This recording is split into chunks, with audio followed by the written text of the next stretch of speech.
Assalamualaikum warahmatullahi wabarakatuh. Alhamdulillah. Nahmaduhu subhanahu wa ta'ala hamdan yuafi ni'amahu wa yukafi mazidah. Ya Rabbana lakal hamdu kama yanbaghi li jalali wajhika wa azimi sultanik. Subhanaka la nuhsi thana'an 'alaika anta kama athnayta 'ala nafsik. Falakal hamdu wa lakal syukru 'ala dhalik. Allahumma salli wa sallim ala habibina sayyidina Muhammad wa ala alihi wa ashabihi wa tabi'ina lahum bi ihsanin ila yaumiddin. Allahumma ya Rabbana allimna at-ta'wila wa faqihna fid din warzuqna ya Rabbana fahman nabiyyin wa hifdzal mursalin wa ilhamal malaikatil muqarrabin. A'inna ya Rabbana ala fahmi kitabika wal amali bihi wakhsurna yawmal qiyamati ma'a zumrati ahli al-Qur'an ma'a imamihim habibika sayyidina Muhammad. Allahumma ya Rabbana warzuqna taubata qabla al-maut wa syahadata 'inda al-maut wal jannata ba'da al-maut. Amma ba'du. Yang kami cintai, yang kami muliakan, para orang tua kami, saudara-saudari, para pemirsa, para pendengar dimanapun anda berada, alhamdulillah, puji syukur yang sesungguhnya kepada Allah atas segala karunia dan nikmat yang Allah berikan kepada kita tanpa henti. Di antara nikmat itu adalah nikmat yang senantiasa kita mohon dan kita minta, dan lebih banyak lagi adalah nikmat yang tidak pernah kita minta namun Allah terus menerus karuniakan kepada kita. Bahkan dalam keadaan kita melanggar Allah pun Allah masih berkenan dengan kasih sayangnya untuk memberikan karunia nikmat kepada kita. Semoga syukur itu menjadi sebab Allah mengampuni dosa kita, mengabadikan nikmat tersebut sehingga nikmat yang kita rasakan di dunia benar-benar menjadi muqaddimah kenikmatan kelak di surga Allah Subhanahu wa taala. Dan nikmat yang paling agung lagi adalah pilihan Allah untuk kita untuk menjadi hamba yang bisa berkumpul untuk terus-menerus belajar memahami Al-Qur'an, merenungi Al-Qur'an di majelis tafsir Sabtu pagi ini. Semoga Allah memberikan kita istiqomah hingga kelak dicabut nyawa kita dalam keadaan hati kita terikat dengan Al-Quran, perilaku kita bersama Al-Quran, dan kelak kita di padang mahsyar digiring bersama ahli Quran dan di surga Allah Subhanahu wa taala dengan imamnya ahli Quran, Nabi Muhammad sallallahu alaihi wasallam. Baik, kita masih berada di surat Al-Maidah. Kita sudah sampai kepada ayat ke-40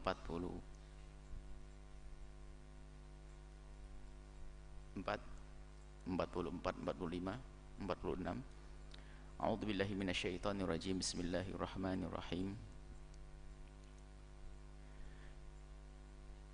Inna anzalna at-taurata fiha hudaw wa nur yahkumu biha an-nabiyyuna alladhina aslamu lilladhina hadu war-rabbaniyuna wal-ahbaru الربانيون والأحبار بما استحفظوا من كتاب الله وكانوا عليه شهداء فلا تخشوا الناس واخشوني ولا تشتروا بآياتي ثمنا قليلا ومن لم يحكم بما أنزل الله فأولئك هم الكافرون وكتبنا عليهم فيها أن النفس بالنفس والعين بالعين والأنف بالأنف والأذن بالأذن والسن بالسن والجروح قصاص ومن تصدق به فهو كفارة له ومن لم يحكم بما أنزل الله فأولئك هم الظالمون وقفينا على آثارهم بعيسى ابن مريم مصدقا لما بين يديه من التوراة وآتيناه الإنجيل فيه هدى ونور ومصدقا لما بين يديه من التوراة وهدى وموعظة للمتقين. Sungguh telah kami turunkan, Allah turunkan At-Taurat, kitab Taurat kepada Sayyidina Musa alaihi salam. Fiha, di dalam kitab Taurat tersebut adalah hudan, petunjuk, wa nur, dan cahaya. Dalam Injil pun ada hudan wa nur, ada hidayah dan petunjuk, ada petunjuk dan cahaya. Di dalam Al-Quran ada petunjuk dan hidayah.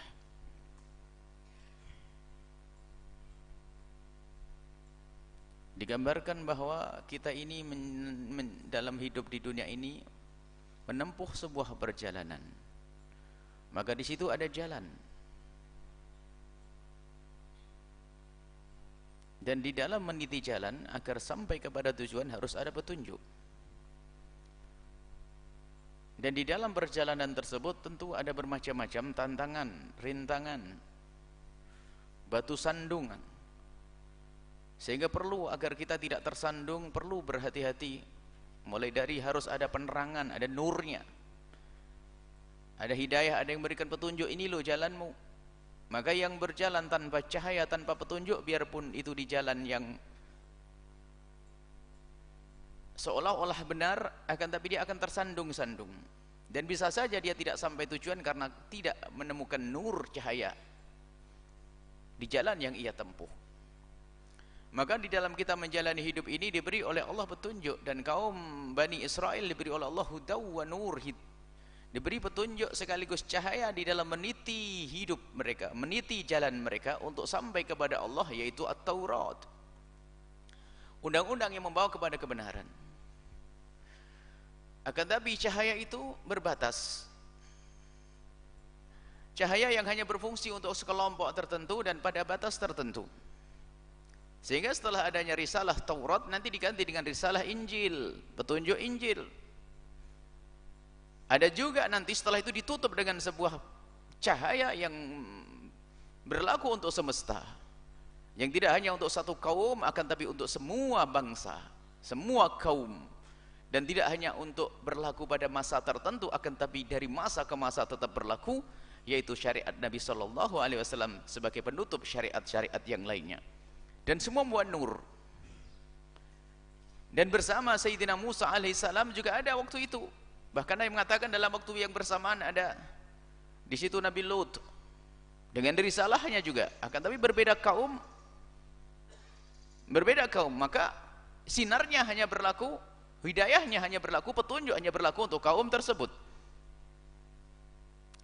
Akan tapi nanti di antara lentera cahaya-cahaya tersebut ada yang sama dan tidak berubah, yaitu cahaya yang ada hubungannya dengan masalah ketauhidan, tentang keimanan. Makanya itu syariat. Syariat adalah jalan menuju Allah Subhanahu wa taala. Maka syariat yang ada hubungannya dengan keimanan tidak berbeda dari masa ke masa, mulai dari Nabi Adam alaihissalam sampai Nabi Muhammad sallallahu alaihi wasallam. Akan tapi ada hukum-hukum antara sesama itu ada perbedaan. Dari nabi ke nabi banyak perbedaan. Sehingga urusan keimanan tidak akan ada perbedaan. Keyakinan kita tentang malaikat sama dengan keyakinan orang-orang dari umat Nabi Isa atau umat Nabi Musa atau umat Nabi Lut tentang malaikat-malaikat Allah Subhanahu wa taala. Begitu juga keyakinan tentang nabi-nabi, tidak ada perbedaan. Bahkan Nabi Muhammad pun sudah disebut di kitab suci mereka. Enggak ada kelebihan, enggak ada lebih, enggak ada kurangnya. Semuanya sama urusan keimanan. Tapi urusan-urusan yang sifatnya urusan sesama manusia, cara jual beli, menutup aurat misalnya, ini ada perbedaan dari nabi-nabi, syariat-syariat far'iyat semacam itu ada perbedaan. Tapi kalau usul akidah keimanan tidak ada perbedaan. Allah menurunkan kitab Taurat kepada Sayyidina Musa alaihissalam, di situ ada petunjuk. Yahkumu bihan nabiyyuna, maka yang menjalankan syariat itu adalah para nabi. Isyarat bahwasanya Taurat diturunkan kepada Sayyidina Musa alaihissalam, dan setelah itu memang ada nabi yang lain yang menjalankan syariat tersebut. Memang yang wajib kita ketahui nabi adalah 25 nabi dan rasul. Akan tapi di sana banyak nabi-nabi. Sehingga nabi-nabi Bani Israel tidak saja Sayyidina Musa alaihissalam, di sana ada nabi-nabi yang lain, hanya perbedaannya ada di antara itu adalah nabi yang sekaligus menjadi utusan Allah seperti Sayyidina Harun alaihissalam, dan ada nabi-nabi yang lainnya yang mereka bukanlah sebagai seorang rasul, mereka hanya menjalankan At-Taurat.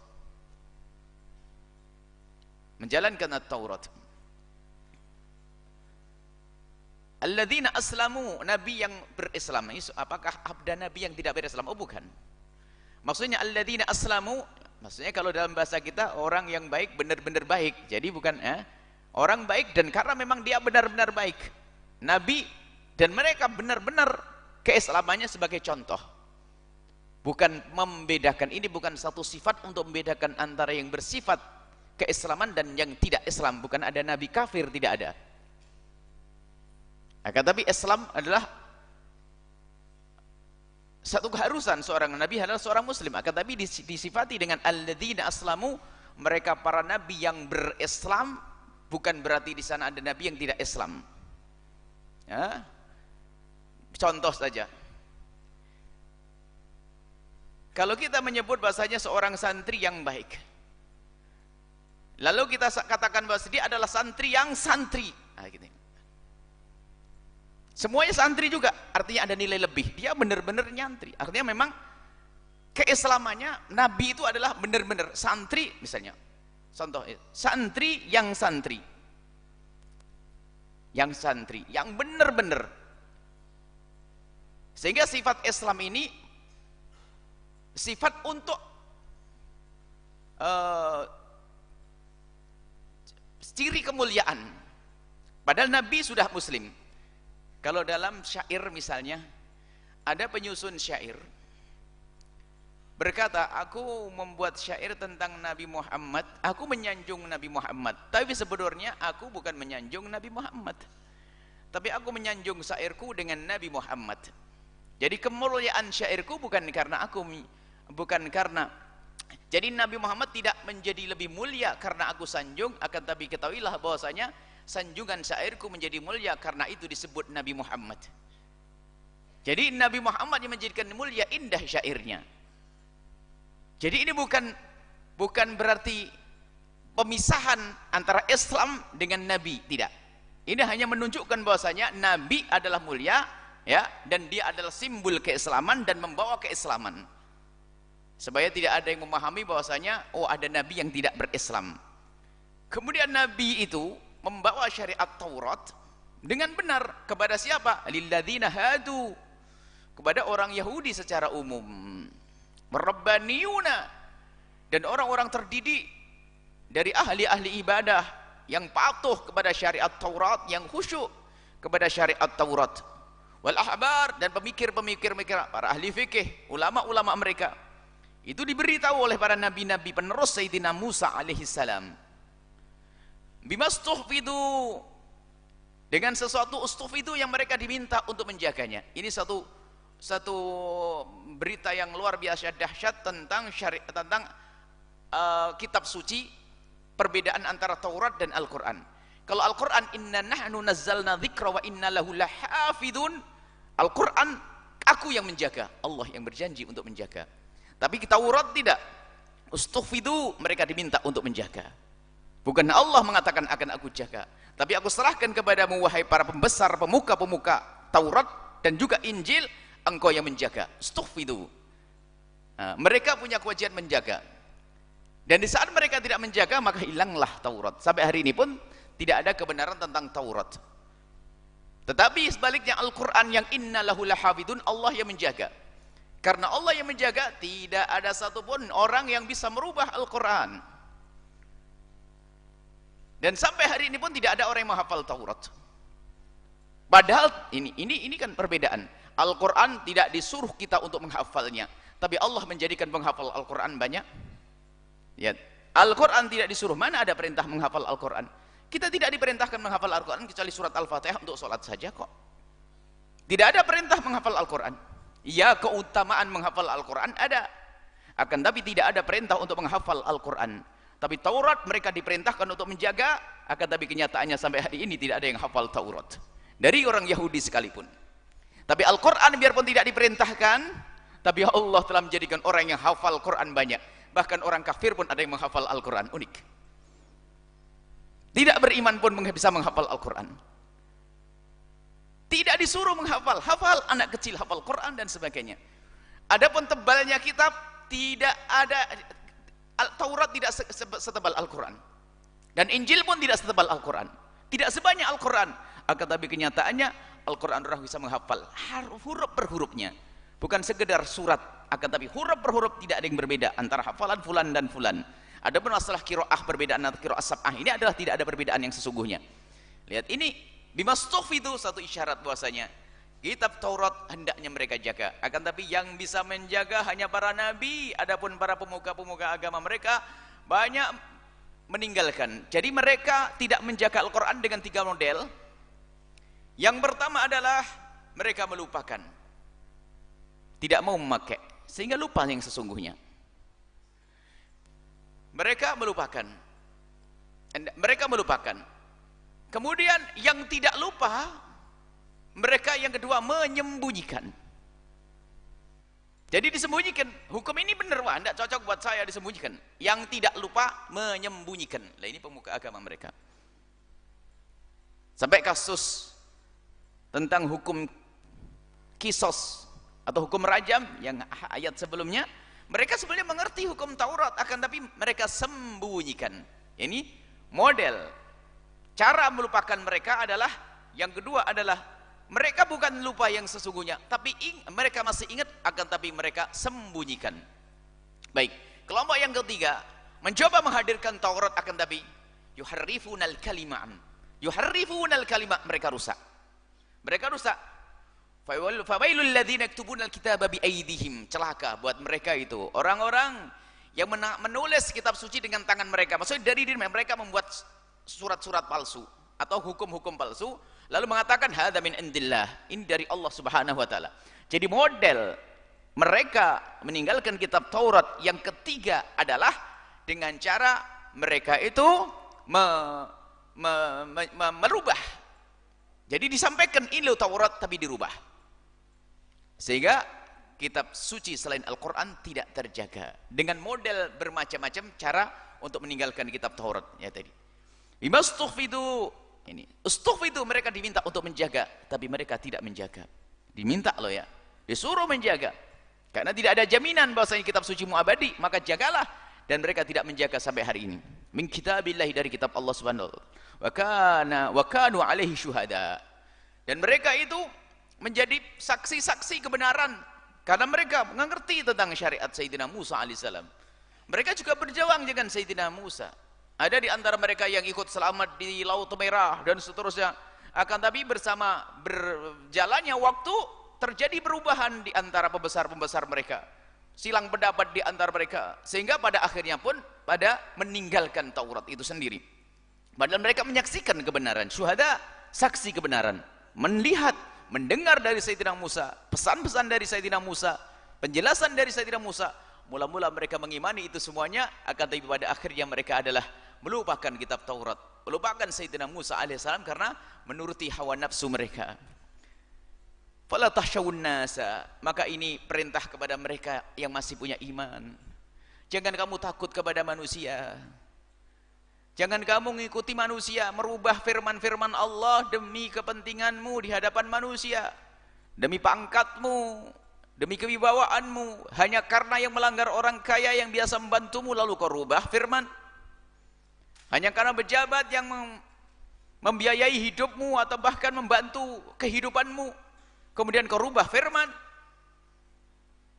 Dan ayat ini memang diturunkan oleh Allah untuk bercerita tentang orang-orang Yahudi, akan tapi ingat, semua kejahatan yang mungkin terjadi pada zaman ini dan terjadi pada zaman dahulu, maka ayat Al-Quran, ayat itu juga berlaku, firman itu juga berlaku untuk zaman ini.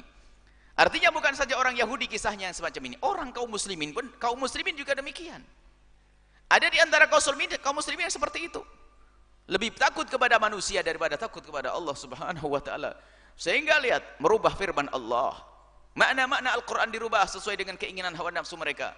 Apakah karena urusan jabatan mereka, atau karena dia dekat dengan orang yang punya jabatan, sehingga demi menyenangkan bosnya itu maka dia harus merubah misalnya. Na'udzubillah.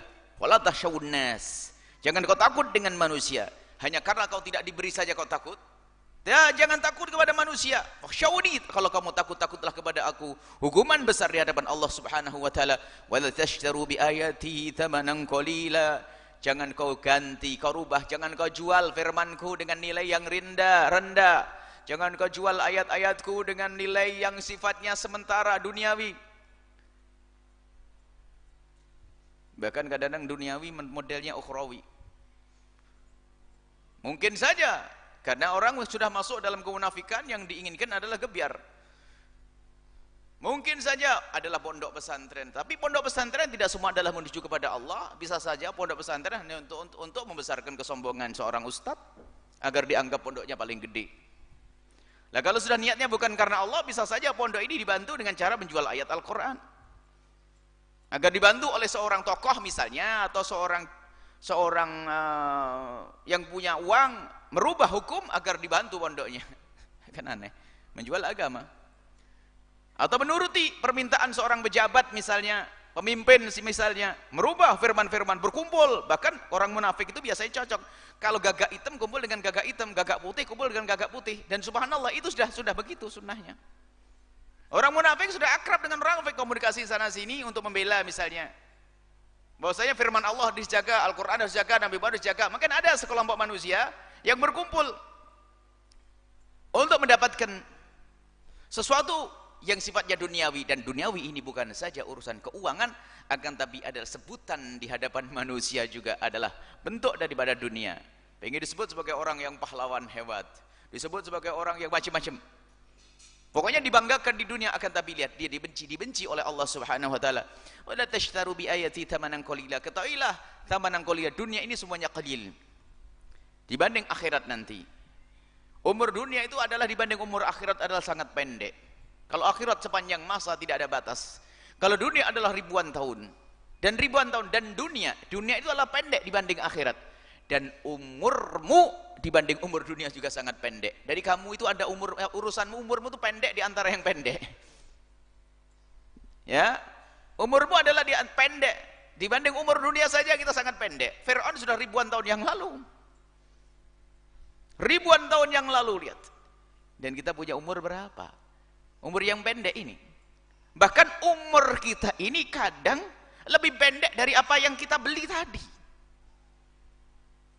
Misalnya kalau ada orang menjual agamanya untuk mendapatkan rupiah, untuk bangun apa? Bangun rumah. Mungkin rumah belum ditempati sudah mati kok dia. Begitu pendeknya umurnya. Jadi atau dunia itu qalil sangat sedikit, belum mati pun sudah habis. Tidak ada nilainya di hadapan Allah Subhanahu wa taala. Jadi dunia itu kalau tidak meninggalkan kita akan meninggalkannya. Begitu singkatnya kita di dunia. Maka wala tashtaru bi ayati thamanan qalila. Jangan ada di antara kalian itu menjual ayat-ayat Allah dengan urusan dunia, urusan pangkat, jabatan dan seterusnya. Dan kalau Anda ingin mendapatkan kemuliaan di dunia dengan keindahan bersama sesama, keharmonisan dengan sesama, baik dengan sesama, makmur bersama, hanya dengan syariat Nabi sallallahu alaihi wasallam. Tidak ada lagi selain syariat Nabi Muhammad sallallahu alaihi wasallam. Maka yang harus kita junjung adalah syariat Nabi Muhammad. Selain syariat Nabi Muhammad tidak akan mewujudkan keadilan yang sesungguhnya, biarpun dikatakan dia adalah sangat adil misalnya. Kita bisa melihat kalau orang tidak mengenal syariat Nabi Muhammad, keadilan adalah sesuai dengan akal mereka. Atau undang-undang yang dibuat oleh akal mereka bukan undang-undang yang diambil dari firman Allah dan sabda Nabi sallallahu alaihi wasallam, kebincangan. Kemudian yang disebutkan di sini adalah sekaligus contoh pelanggaran-pelanggaran keadilan yang sangat tidak adil adalah setelah ini akan disebutkan. Jadi kalau bukan dengan syariat Nabi Muhammad tidak akan ada keadilan yang sesungguhnya.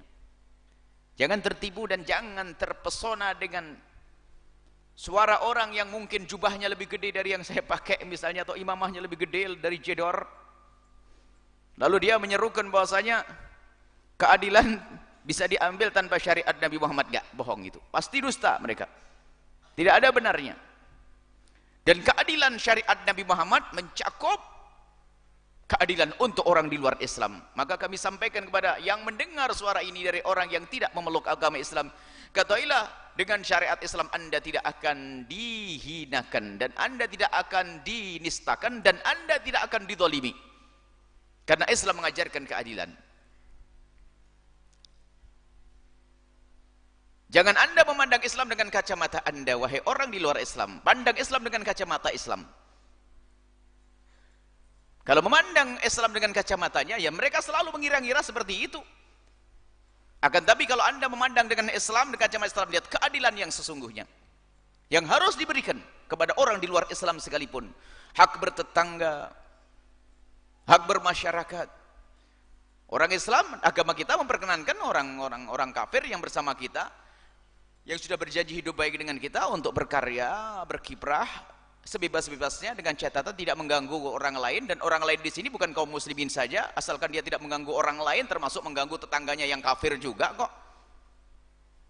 Jadi jangan dianggap yang dilarang diganggu hanya umat Islam saja. Oh tidak, hei orang Nasrani misalnya, Anda boleh hidup bersama kami dan sangat diperkenankan Anda untuk berkiprah sesuai dengan keahlian Anda, tapi catatannya satu, Anda tidak mengganggu orang lain. Dan orang lain di sini siapa? Bukan saja orang Islam loh ya, termasuk tetanggamu yang Nasrani jangan kau ganggu. Karena kita harus adil dengan semuanya. Maka keadilan yang sesungguhnya adalah dengan syariat Nabi Shallallahu Alaihi Wasallam. Akan tapi ingat, banyak orang yang menjual agama Allah hanya untuk kepentingan sesaat, apakah urusan pangkatnya. Kadang-kadang ada bias, ada tipuan seolah-olah adalah urusan akhirat, urusan dunia, menjual agamanya hanya untuk kepentingan usahanya atau kepentingan naudzubillah. Kalau bahasa pondoknya bisa saja, lu pondok kan akhirat. Akan tapi pondok kalau kau cari dengan bukan dengan cara yang benar, bukan untuk akhirat. Sebab tujuan yang baik pun kalau tidak diambil dengan cara yang baik, tidak akan sampai kepada tujuan yang baik. Kita menggapai tujuan yang baik tapi sarana dan prasarana atau cara-caranya tidak baik, tidak akan sampai kepada tujuan. Biarpun bangun pondok katanya untuk mendidik penuntut ilmu agar menjadi dakwahnya Rasulullah sallallahu alaihi wasallam, agar tetapi ternyata yang digunakan adalah dana-dana dari perampokan, dana dari korupsi, dana dari nggak bisa. Harus dari yang bersih dong. Tujuan baik adalah dengan cara yang baik.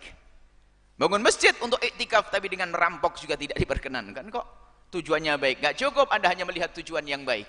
Akan tapi dari mana kau gunakan itu semuanya? Ini adalah sesuatu yang terlihat baik dalam bentuk semacam ini. Apalagi urusan yang tidak ada hubungannya dengan dakwah, misalnya bangun rumah pribadi dengan duit yang tidak benar misalnya. Ya sangat jelas keharamannya. Baik. Wala tashtaru bi ayati thamanan qalila, awas hei orang Yahudi dan orang Nasrani dan juga semua kaum muslimin yang merasa diri mereka Islam, akan tapi ingat, jangan engkau menjual agamamu. Jangan engkau menjual agamamu, menjual kebenaran itu kau ganti dengan kebatilan hanya dengan urusan dunia, diganti dengan pangkat di dunia atau diganti dengan duit. Naudzubillah. Dan ingat, akhirnya orang yang menjual agama dengan dunia itu tinggal bermacam-macam model orangnya. Kalau dia adalah seorang pejabat atau seorang yang punya fatwa, maka dia akan masuk dalam wa man lam yahkum bima anzalallah, termasuk menjalankan hukum tidak sesuai dengan apa yang Allah turunkan. Wa man lam yahkum bima anzalallahu faulaika humul kafirun. Barang siapa yang menjalankan hukum berbeda atau tidak sesuai dengan apa yang Allah turunkan, maka ini akan menjadi kafir. Dalam ayat lain, faulaika humul zalimun, faulaika humul fasikun. Ada kekafiran, ada kefasikan, ada kezaliman. Dan ini bukan berlaku untuk orang Yahudi dan Nasrani saja, tidak. Hanya di sini disebutkan memang kisah kejadiannya pada masa lalu semacam itu, akan tapi masa setelah turunnya Al-Quran juga masih ada orang-orang yang semacam ini dari kaum muslimin yang menjual agama untuk kepentingan dunia mereka, untuk pangkat mereka. Semoga Allah menjaga kita semuanya. Ulaika humul kafirun, maka mereka adalah golongan orang kafir yang menjual agama. Nah, menjual agama ini bermacam-macam modelnya. Orang menjalankan hukum selain hukum Allah, tidak semua dikatakan kafir, karena Allah juga mengatakan dalam Al-Quran, faulaika humul zalimun, mereka ada berbuat zalim. Faulaika humul kafirun, faulaika humul fasikun, sesaat dikatakan kafirun, sesaat dikatakan zalimun, sesaat dikatakan fasikun. Maka kalau sudah namanya kafirun, ada hubungannya dengan usul, pokok-pokok akidah, merubah sehingga sampai mengatakan ada Tuhan selain Allah, pengingkaran terhadap Nabi, membela orang yang merendahkan Al-Quran misalnya, itu masuk bab kafirun. Membela orang yang mencaci Nabi SAW, nggak ada perlu dibela. Nabi dicaci dan diolok, dibela, bagaimana? Yang mengolok dibela. Sudah begitu katanya masalah hak asasi manusia. Orang biasa saja harus dibela, bagaimana Rasulullah tidak dibela? Aneh betul dia itu. Jadi kalau orang nyaci maki Nabi Muhammad, biarin saja. Tapi kalau nyaci tetangganya katanya ditangkap dia, Masya Allah. Lain. Memang Nabi Muhammad bukan manusia. Bukan sekedar manusia, Nabi Muhammad paling mulianya manusia. Kalau kita mencaci tetangga kita, dianggap sebagai pelanggaran hak asasi manusia, maka sesungguhnya mencaci Nabi Muhammad seharusnya apa? Lebih dianggap sebagai pelanggaran hak asasi manusia. Karena apa? Nabi Muhammad adalah dicintai oleh orang banyak.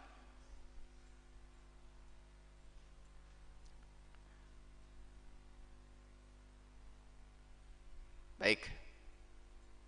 Mencaci kitab suci juga tidak boleh. Kita tidak boleh mencaci Taurat.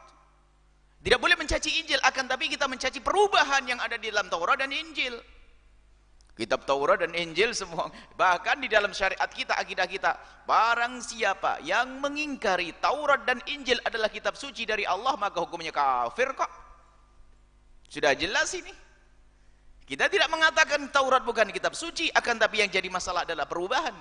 Dan perubahan ini pun diakui oleh mereka. Karena apa? Antara pembesar dan pembesar pun berbeda tentang firman, tentang firman, tentang firman. Kemudian ini, contoh pelanggaran syariat yang paling besar juga disebutkan langsung oleh Allah, wa katabna alaihim fiha annan nafsa bin nafsi. Pelanggaran yang terjadi kaum Yahudi terdahulu adalah sudah ditentukan, dituliskan menjadi suatu hal yang harus dipatuhi dan didengar adalah di dalam Taurat itu disebutkan annan nafsa bin nafsi, ada hukum qisas. Yang membunuh harus dibunuh. Wal aina bil aini, yang mencoplok tangan matanya orang maka harus dibalas dengan dicopot matanya.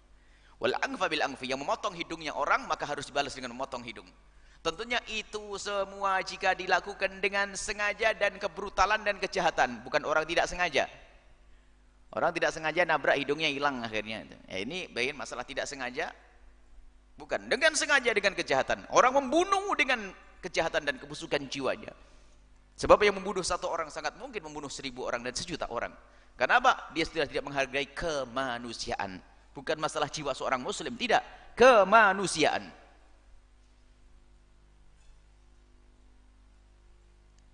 Sehingga dalam mazhab Imam Abu Hanifah tidak dibedakan antara seorang muslim dan orang ahli dhimmah.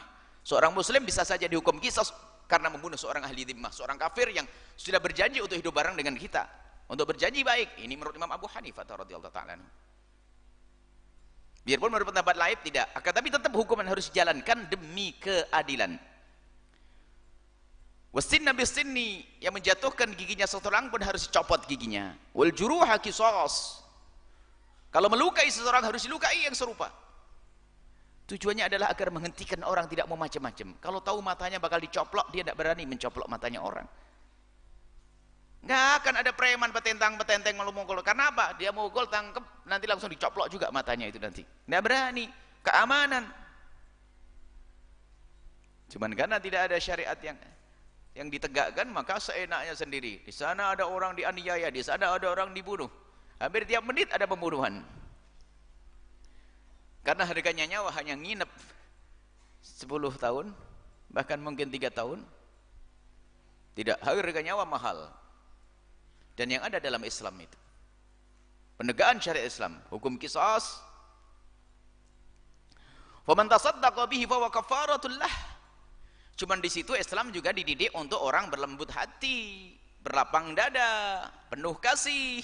Misalnya ada seorang yang telah membunuh saudara kita, akan tapi tampak dari wajahnya penyesalan setelah itu, maka kalaupun sekeluarga tersebut memaafkan, ini akan menjadi sebab penghapus dosa untuk yang meninggal di dunia, yang dibunuh.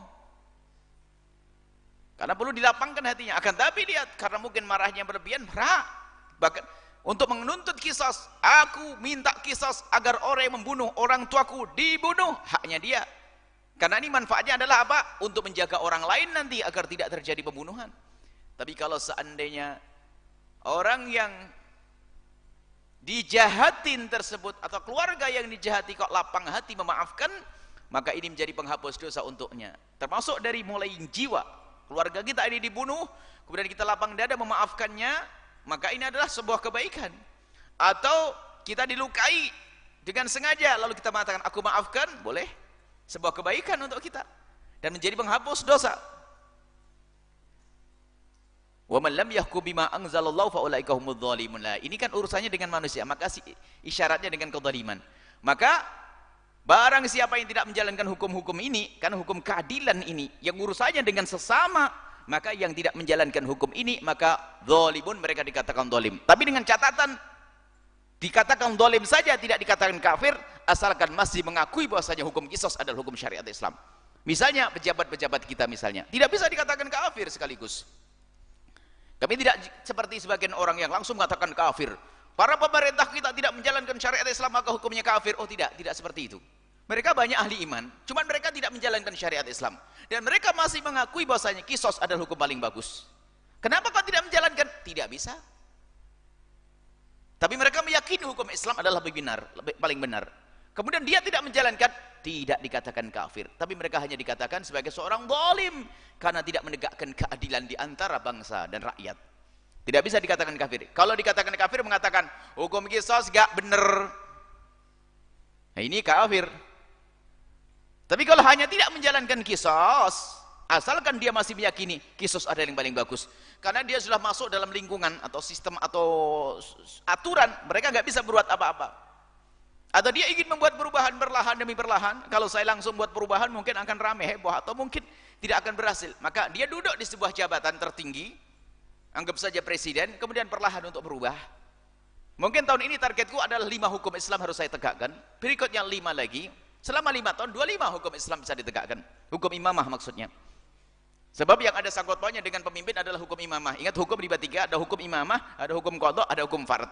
Hukum imamah ini yang berhak menegakkan hanya seorang pemimpin dan wakil-wakilnya. Kalau hukum qadha adalah untuk masalah jual beli, pernikahan, ini adalah tidak harus diurusannya seorang pemimpin, bisa saja seorang qadhi di setiap tempat. Persengketaan antara antara sesama jual beli. Ada hukum fard adalah hukum pribadi yang enggak ada hubungannya dengan orang lain, tidak ada hubungannya dengan qadhi, dengan hakim, dan juga tidak ada hubungannya dengan pemerintah. Yaitu masalah kita sholat sendiri, puasa sendiri, menjalankan syariat di rumah kita. Makanya sekarang itu jangan banyak ngomong tentang yang bukan bagianmu. Oh, Allahu Akbar, menegakkan syariat Islam. Istrinya gundulan misalnya. Nah ini bagaimana? Sekarang tegakkan syariat di rumahmu sendiri. Atau dia masih sholatnya nggak tepat. Sudah begitu Allahu Akbarnya syariat Islam. Syariat yang mana yang akan kau tegakkan? Wong di rumahmu sendiri yang presidennya adalah kamu, menterinya adalah istrimu. Kamu tidak bisa menegakkan kok. Jadi sekarang ada hukum imamah, ada hukum qadha, ada hukum farad, hukum pribadi, hukum orang per orang, individu. Maka tegakkan dari sini dulu. Baru setelah itu boleh. Di saat urusan dengan orang lain masuk. Saya tidak boleh berbuat zalim. Harus adil. Adapun hukum imamah kita mendukung, membantu, dan kita mengusulkan, mencoba menegakkan. Termasuk yang dilakukan para ulama adalah meminta, tidak seenaknya sendiri. Dan betul yang dilakukan para ulama, misal menuntut ada orang yang menistai agama, minta ini. Karena yang berhak menghukum nanti urusan-urusan semacam ini adalah seorang imam. Nah kalau imamnya tidak menegakkan, ini bagaimana nanti, kan begitu. Imam ini tugasnya imamah, kita meminta, kita menuntut agar keadilan ditegakkan. Yang merupakan tugasnya imam, cara yang tepat yang dilakukan para ulama. Yang enggak tepat adalah main tembak di belakang dan sebagainya. Lihat pelanggaran. Lalu bagaimana jika seorang imam tidak peduli dengan syariat Nabi SAW, atau bahkan mereka telah membantu kebrutalan dan sebagainya? Baru ini adalah didiskusi para ulama. Perlukah kita melakukan jihad dan sebagainya untuk itu? Kalau memang betul-betul mereka merusak umat dan sebagainya, menodai agama Allah dan sebagainya, maka di sini ulama menjelaskan, asalkan ada kemampuan dari kita dan sebagainya. Tapi ingat, semuanya dilakukan dengan keindahan terlebih dahulu, dan alhamdulillah ulama kita adalah ulama yang cerdas. Mereka melakukan yang kebaikan. Tentang kasus beberapa hari yang lalu, mereka adalah orang-orang yang dimuliakan oleh Allah, dipilih oleh Allah untuk menegakkan syariat dengan cara yang baik. Biarpun ekspos media adalah dengan kekerasan, kebusukan, ini adalah media-media yang tidak memihak kepada Nabi Muhammad SAW, tidak memihak kepada syariat Nabi Muhammad, tidak memihak kepada ulama. Biarlah anjing menggonggong kafilah berlalu. Kalau kita terlalu ngurusi dengan orang fasik yang berkomentar tentang Islam, kuping kita akan selalu panas. Tapi lihatlah kepada Islam sendiri yang mengajarkan keindahan. Di dalam Islam adalah keindahan. Wa man lam yahkum bima anzalallahu fa ulaika humudz dzalimun. Lihat, urusan dengan sesama jika tidak ditekankan, maka yang tidak menegakkan ini hukumnya zalim. Wa qafaina ala atharihi bi Isa bin Maryam. Kemudian setelah itu disusulkan setelah Sayyidina Musa alaihissalam ada Sayyidina Isa ibn Maryam, seorang nabi yang diberi oleh Allah Injil, musaddiqan lima baina yadayhi minat Taurat. Dan Sayyidina Isa alaihissalam datangnya beliau untuk mengukuhkan yang ada di dalam Taurat, mengatakan Nabi Musa adalah benar dan juga Taurat adalah benar, seperti Nabi Muhammad musaddiqan lima baina yadayhi. Sayyidina Muhammad pun juga membenarkan tentang Taurat, membenarkan tentang Injil, membenarkan tentang syariat Nabi Musa, membenarkan syariat tentang Nabi Isa, syariat Nabi Musa dan syariat Nabi Isa yang sesungguhnya, bukan yang telah dirubah.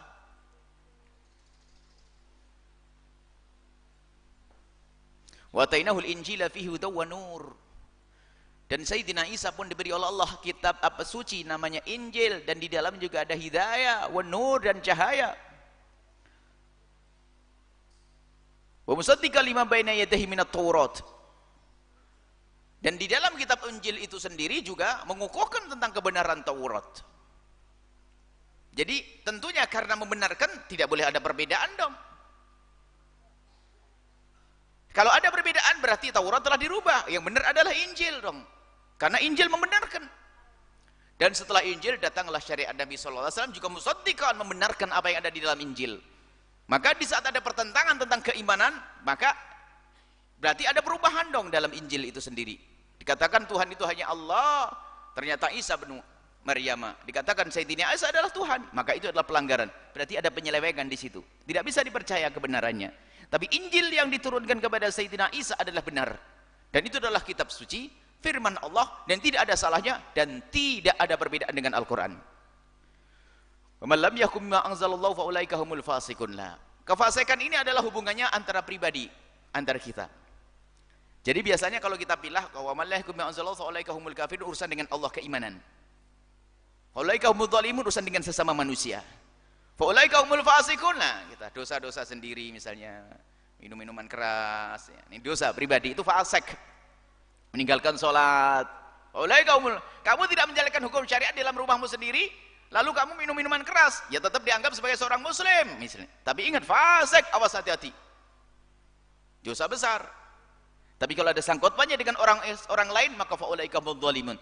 Tapi kalau sudah urusan dengan keimanan dan akidah, maka faulaika humul kafirun. Maka sebagian orang yang mengatasnamakan Islam juga kita harus meluruskan. Mereka membawa ayat Al-Quran wa man lam yahkum bima anzalallahu fa ulaika humul kafirun saja, kemudian setelah itu serta-merta langsung nembak presiden kafir, bupati kafir, ini kafir. Loh, kok enak bener ya? Mungkin seorang bupati adalah seorang yang insya Allah syariat Islam adalah syariat yang paling bagus, tidak mudah mengkafirkan seseorang. Kita pun juga tidak mengkafirkan seorang presiden yang tidak menjalankan syariat Islam, karena mungkin dia adalah seorang presiden yang percaya syariat Islam paling benar, cuman belum bisa menjalankannya. Jadi mengatakan kafir tidak mudah, awas hati-hati. Mengatakan kafir tidak mudah. Akan tapi kalau sudah orang merendahkan Al-Quran, itu beda kisahnya. Atau orang mencaci Nabi Muhammad, merendahkan syariat Islam, biarpun dia seorang muslim lalu mengatakan homo adalah halal, keluar dari iman, kafir, karena dia sendiri yang memilih itu semuanya. Sebab dalam Islam ada rambu-rambu, ini wilayah kafir, wilayah murtad. Dari seorang muslim bisa masuk wilayah murtad, kapan itu? Mengingkari Nabi Muhammad, mencaci Nabi Muhammad, menghalalkan sesuatu yang sudah diharamkan secara jelas lewat nas-nas Al-Quran atau hadis-hadis yang mutawatir. Misalnya ada homo haram, sudah jelas, maka kok dia mengatakan boleh, masuk langsung wilayah kafir. Bukan kita yang mengatakan dia kafir dulu, akan tapi mereka telah memilih ini. Saya akan nyebur dunia kafiran, seolah begitu. Maka karena dia sudah memasuk lingkungan ini, maka dikatakan kafir oleh orang lain. Ini. Jadi begitu kasusnya. Enggak mudah kita mengatakan kafir. Kalau naudzubillah ada orang berzina, tidak akan kita katakan dia kafir, dia adalah fasik. Kecuali dia mengatakan zina mah boleh, kafir. Orang melakukan homo, kita tidak boleh mengatakan dia kafir. Akan tapi kita mengatakan dia fasik, dia melakukan dosa. Kecuali dia mengatakan homo adalah boleh halal, wah ini adalah kafir. Beda. Disinilah kita harus bisa membedakan antara faulaika humul kafirun, faulaika humul fasiqun, wa faulaika humudz zalimun. Ini saja insyaallah. Semoga Allah menjauhkan kita dari derajat kefasikan, kemudian jika juga dijauhkan dari kezaliman dan kita dijauhkan dari kekafiran. Wallahu a'lam bissawab. Syukran kasiran kepada guru kita semua Buya Yahya. Semoga kita semuanya dijauhkan dari kemunafikan dan orang-orang yang munafik. Dan semoga ilmu kita semua bermanfaat. Amin, amin, ya rabbal alamin. Baik, selanjutnya kita memasuki sesi tanya jawab. Bagi para jamaah kami berikan kesempatan untuk bertanya. Bagi jamaah bapak-bapak satu dan jamaah ibu-ibu satu. Dan masing-masing satu orang satu pertanyaan.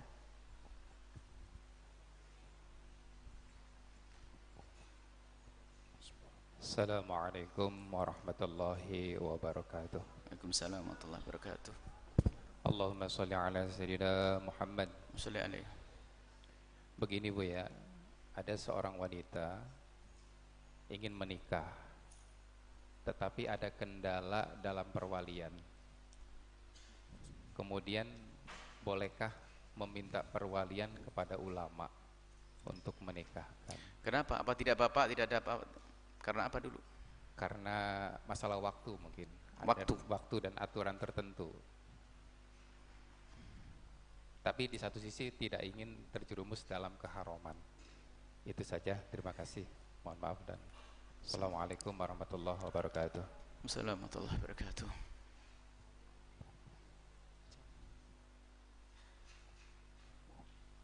Assalamualaikum warahmatullahi wabarakatuh. Waalaikumsalam warahmatullahi wabarakatuh. Ini kan ada yang non muslim masuk ke Islam. Sepengetahuan saya kalau kalau saya nggak salah itu teh dosa sebelum dia masuk Islam hapus. Apakah itu dosa besar dan dosa kecil Bu ya? Semua dosanya hapus, nol banget gitu. Nah dihitungnya itu sesudah dia itu masuk Islam sampai dia itu wafat. Nah sekarang kalau orang Islam yang dari kecil Islam, nah berarti kan kalau si orang itu setelah masuk Islam sama sekali nggak berbuat dosa sampai wafat, berarti kan dia insya Allah jaminannya surga banget. Nah tapi sekarang kalau misalnya orang Islam yang dari kecil Islam, tapi dia kan berjalan terus dengan agama Islam, dia itu berbuat, hidupnya itu berbuat kesalahan, berbuat kebaikan, ternyata na'udzubillah min dzalik, kesalahannya itu lebih besar daripada kebaikan. Nah itu kan mungkin ya, saya nggak ngerti apakah itu masuk neraka dulu sampai habis dosanya baru diangkat ke surga.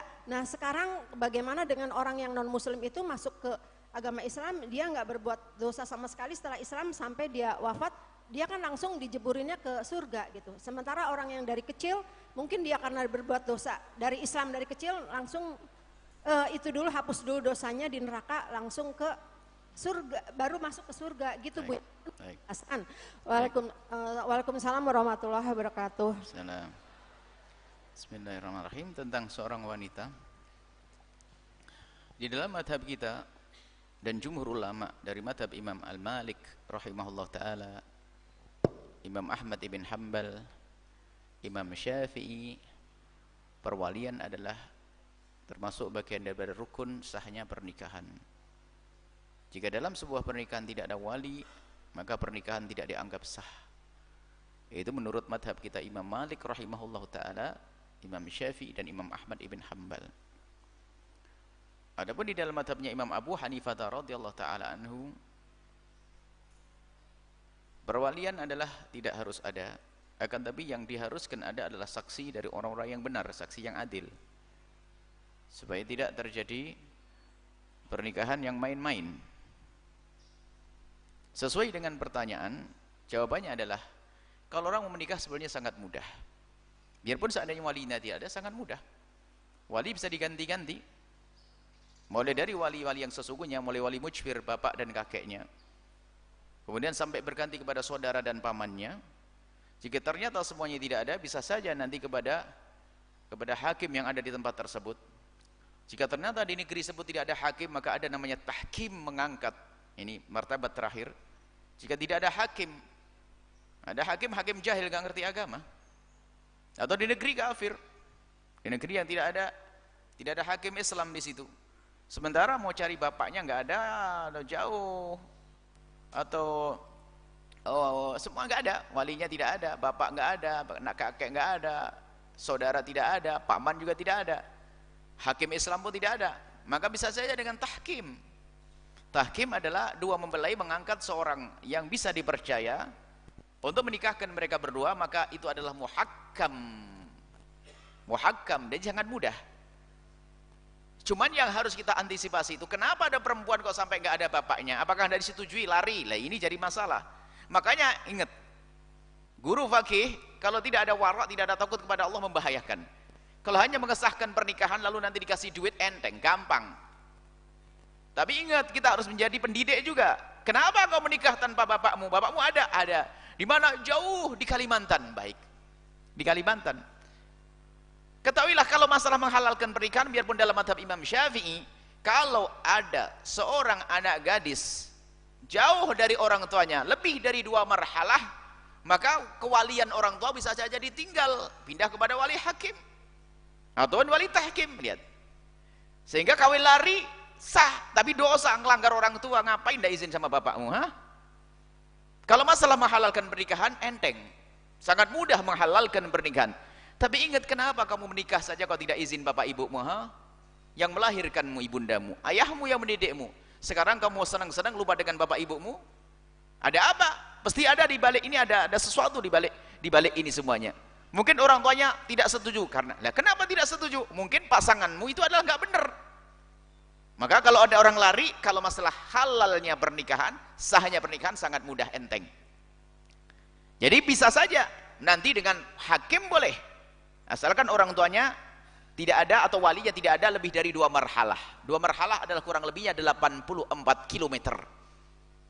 Akan tapi lihat, izin orang tua penting, wahai anak-anakku semuanya. Jadi kalau belajar fikih tidak pakai guru yang benar bermasalah, oh boleh ya bang, yuk nikah yuk, pergi. Bapak nggak setuju, biarin deh. Loh, kok biarin sama orang tuanya? Sah pernikahan, tapi kebahagiaan susah didapat dengan cara yang semacam itu. Baik. Kemudian adapun masalah wali yang tempatnya berbeda, kita masih bisa mudah kok. Dengan perwakilan juga boleh. Tidak perlu pakai internet, tidak perlu pakai telepon. Kita bisa saja kok nikahkan anak-anak kita, setiap hari nikah di Mekah sana boleh kok, biarpun nggak punya duit. Tinggal saja titip sama Ustaz Rifki sama Ustaz Alfan, nih 2 orang yang suruh mewakili, 1 wakil yang nerima, yang 1 wakilnya wali, kan sudah mewakilkan. Aku wakilkan engkau untuk menikahkan putri itu dengan walinya, 1 saya wakilkan untuk menerima pernikahanku. Jadi wakilnya sang suami sama wakilnya wali perempuan pergi ke Mekah, nikahnya di sana kok. Setiap jamaah umroh nikahkan di sana, enteng. Dan perwakilan pun boleh dengan SMS atau dengan telepon. Kenapa harus pakai internet? Dan mewakilkan melalui internet, melalui telepon atau melalui SMS pasti dibenarkan kok. Nggak usah sibuk, nggak usah repot. Jadi masalah menghalalkan pernikahan adalah sangat mudah dan tidak susah. Tentunya dengan aturan-aturan, ada akadnya, ada ijab kabul, dan nikahnya adalah niat untuk selamanya, bukan niat untuk sementara. Kemudian juga ada saksi menurut madhab jumhur selain madhab Malik. Kemudian, dan ingat ya, madhab Malik memang tidak ada saksi, tapi wajib isyhar loh ya. Madhab Malik tidak usah pakai saksi dalam pernikahan, tapi harus diumumkan. Oh, sama aja, lebih dari saksi itu. Kalau dia masuk bergaul dengan istrinya belum diumumkan, ditakzir, dihukum. Ngapain kamu nikah diam-diam gitu dalam madhab Malik. Kalau madhab Syafi'i, makanya dalam madhab Syafi'i yang paling hati-hati dalam urusan pernikahan. Tidak harus ada saksi, harus ada wali atau yang mewakilinya, atau termasuk wali hakim atau tahkim, harus ada wali. Kemudian harus ada 2 saksi, dan saksi yang adil memang seperti itu. Mempelai atau yang mewakilinya. Nah ini mempelai laki atau yang mewakilinya. Kemudian ada ijab dan kabul. Ini kan harus dalam syariat Islam, khususnya mazhab Imam Syafi'i sangat berhati-hati. Jadi boleh saja yang demikian, cuman selalu harus ditanya, kenapa kok bapakmu tidak ada? Ada yang bapaknya disembunyikan. Termasuk diantaranya adalah, mohon maaf, mungkin ada seorang wanita yang menyembunyikan identitas keluarganya. Mungkin dia punya cerita yang tidak baik dari orang tuanya. Ada yang dilahirkan tanpa seorang bapak dan sebagainya. Maka ini tugasnya para ulama untuk bisa mengkamuflase, menutup itu semuanya. Enteng. Makanya seorang ustadz pun harus belajar ilmu tahkim ini. Mungkin ada seorang, saya tidak punya bapak. Kenapa? Kita sudah paham kalau memang misalnya, sudah saya nikahkan saja, beres. Dengan cara tahkim. Jangan sama, oh mohon maaf wahai jamaah, ini anak gadis, karena ibunya dulu berzina, maka ini anak haram. Wah ini cabuk dulu tuh Ustadz. Membuka aibnya orang nih. Hah? Dan ini ada yang semacam ini, karena kedunguannya, dipikir dia mementingkan sisi perwalian, tapi tidak ngerti ilmunya. Wali yang mana? Gak ada kenapa? Gak ada kenapa? Apa ibumu zina? Lo malah dibuka depan umum. Dipikir mana ini orang? Menutup wajib hukumnya. Ada masalah menghalalkan pernikahan sangat mudah. Maka kami himbau kepada siapapun yang ada sangkut pautnya dengan yang punya tugas yang semacam ini, hendaknya banyak konsultasi dengan orang yang mengerti tentang fikih. Khususnya masalah tahkim harus dimengerti. Masalah tahkim bukan sekedar wali hakim, tahkim. Tahkim mengangkat orang yang bisa dipercaya urusan agamanya untuk menikahkan. Anda seorang laki-laki dengan seorang wanita. Anda tahu wanita Anda tidak punya wali. Maka Anda bisa mengangkat seseorang dengan cara, wahai bapak yang soleh, saya menyerahkan diri kami untuk Anda nikahkan. Kemudian didatangkan saksi, selesai pernikahan. Tapi ingat, Anda sebagai muhakam harus bijak, bertanya dulu kenapa. Kalau sudah ada isyarat-isyarat misalnya untuk menutup aib dan sebagainya, ya jangan terlalu panjang ceritanya dong. Anda punya tugas untuk itu semuanya. Dan ingat, na'udzubillah, jangan biasa membuka aibnya orang. Dan jangan pengen tahu, dan jangan prasangka buruk. Tidak semua orang yang nggak ada walinya lalu zina, na'udzubillah. Wah ini busuk lagi nih manusia. Kenapa tidak ada walinya? Jangan. Oh ente iblis. Alangkah banyaknya seorang wanita yang didolimi. Setelah dinikahi ditinggal pergi sampai hari ini punya anak tidak pernah dirawat oleh bapaknya. Ada kok. Sebentar anak gadis pengen nikah betul yang ada. Benar dia nikahnya halal dan dia dolimi. Wanita mulia malah kita tuduh. Oh jangan-jangan dia zina. Loh kan busuk lagi ini. Dia wanita yang didolimi, mendidik anak sendiri, suaminya kurang ajar, tidak tahu kemana, nggak pernah nongol, tidak pernah biayai. Sementara anak gadisnya sudah gede mau nikah, tak taunya kita suudon kepada dia. Jangan-jangan anak zina. Wah busuk lagi ini, hati-hati. Dan biasa kalau saya ngomong masalah ini agak saya panjangkan karena apa? Ada kita menemukan di lapangan kesalahan-kesalahan yang sehingga menjadikan orang itu semakin terpuruk. Semula pengen mulia malah rendah. Gara-gara kebodohan, ketidakmengertian seorang yang menjalani tugas ini. Maka dari mahkamah, dari atau KUA dan sebagainya wajib mempunyai ilmu yang demikian ini. Ilmu untuk menyelesaikan permasalahan halal haram. Jangan sampai menjerumuskan mereka menghindar dari keharaman yang satu, ternyata masuk keharaman yang lebih besar lagi, naudzubillah. Kemudian yang kedua adalah benar seorang muslim, seorang kafir kalau masuk Islam adalah diampuni dosanya semuanya. Karena tobatnya orang kafir adalah masuk Islam dan ditutup oleh Allah. Dan kalau setelah asyhadu alla ilaha illallah wa asyhadu anna muhammadar rasulullah kok kemudian mati masuk surga, enggak punya dosa dia. Sama seperti anak kecil kalau mati dia adalah ahli surga dia. Karena tidak punya beban, tidak punya dosa. Kemudian setelah orang kafir itu masuk Islam baru saat itu dihitung semuanya. Al-Islam yajubu ma qablah. Islam menghapus semua dosa masa lalu segede apapun. Mungkin dia telah membunuh 100 orang, berzina 1000 kali, mabuk 6 drim. Pokoknya sudah dia melakukan segala kesalahan dan pokoknya kok menjelang kematiannya adalah tobat. Cuman tobat nggak bisa main-main, pilihan Allah. Jangan niru tuan, wah saya mau kafir dulu deh, mau mabuk, mau ini. Iya kalau sempat tobat, kalau tidak bablas tuh neraka jahanam. Itu pilihan. Maka jangan mikir pilihan Allah kepada orang lain, akan tapi lihat dirimu sendiri. Jangan ngentengin. Orang yang sujud bertahun-tahun pun bisa saja pungkasannya menjadi kafir kok karena mengentengkan syariat Nabi SAW. Dan urusan ini Allah yang tahu, jangan sok tahu. Urusan ini urusan Allah. Kalau kita menjadi sok tahu jadi masalah, problem, seolah-olah jadi Tuhan. Maka dilihat diri kita bahasanya Allah memberikan kepadaku akal, aku harus memilih ini jalan surga, jalan neraka, ini halal, ini haram dan sebagainya. Seorang kafir yang telah masuk Islam maka mulai saat itu rekeningnya jalan, pedometernya jalan sudah. Terus mulai. Kalau dia baik-baik, kalau ada dosa dihitung. Kemudian orang Islam dari kecil ya sama. Orang Islam dari kecil belum berlaku, itu belum berjalan itu namanya rekening. Kemudian setelah dia dewasa, balik baru dihitung itu, mulai berjalan. Loh, ini enak bener ya kafir baru itu masuk Islam langsung mati masuk surga. Ya alhamdulillah, syukur, puji syukur pada Allah. Ini yang Islam lama-lama kok ahli maksiat. Loh kan ada tobat, kenapa tidak tobat kamu? Tobat dari zina, tobat dari judi, tobat dari riba, ada semuanya. Kalau kita tidak mengambil bagian tobat maka tetap bablas nanti. Harus dihukum, kalau tidak dihukum di dunia ya hukum di akhirat. Sebab hukuman bagi orang beriman ada dua loh ya. Tinggal pilih, kalau saya pilih yang ketiga. Ada dua, pilih yang ketiga. Nggak pakai hukum, diampuni oleh Allah, itu pilihan saya. Saya tidak pengen dihukum oleh Allah. Hukuman ada dunia, hukuman di akhirat. Ada orang berbuat dosa, Allah sayang kepadanya, dihukum di dunia, siksa di dunia, tapi karena Allah sayang tidak ingin menyiksa di akhirat. Dan ini lebih enak ini daripada hukuman di akhirat. Cuman ada lagi yang Allah memaafkan tidak pakai hukuman dunia akhirat. Ini saya pilih. Kalau Bapak milih dua boleh, tapi masuk surga nanti. Ada hukuman nanti di alam barzah dihukum, ada di akhirat di neraka dihukum. Cuman tidak selamanya. Tapi tetap saya tidak pengen. 1 menit saja susah kok.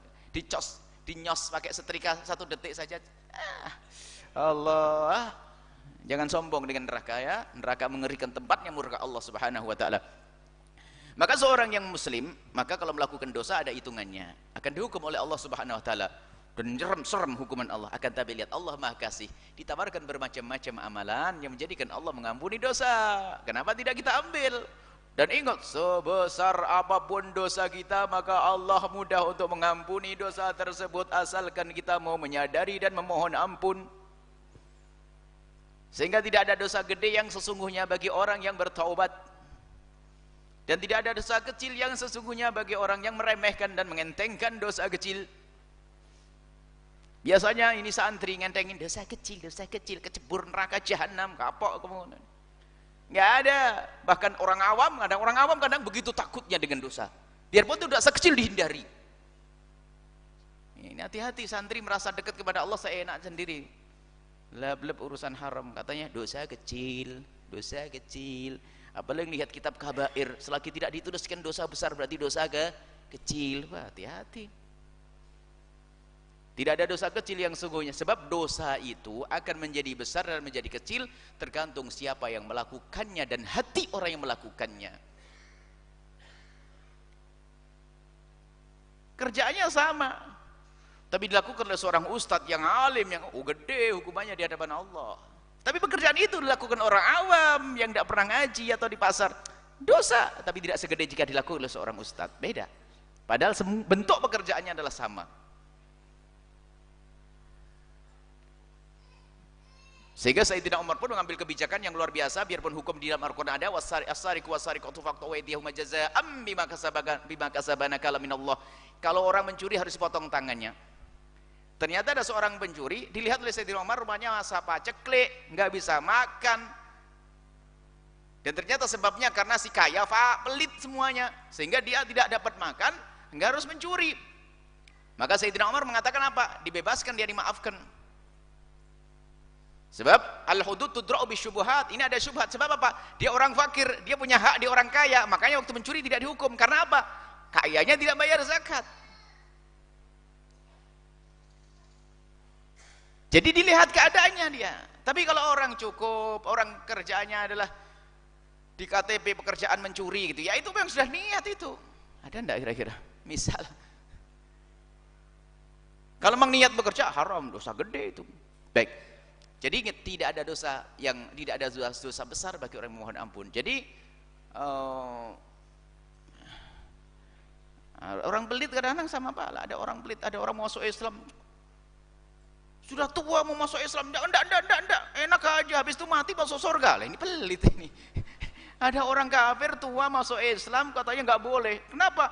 Dia sudah tua, enak aja, selama ini berbuat jahat, maksiat, giliran mau mati masuk Islam, enggak deh, sorry. Nggak boleh begitu.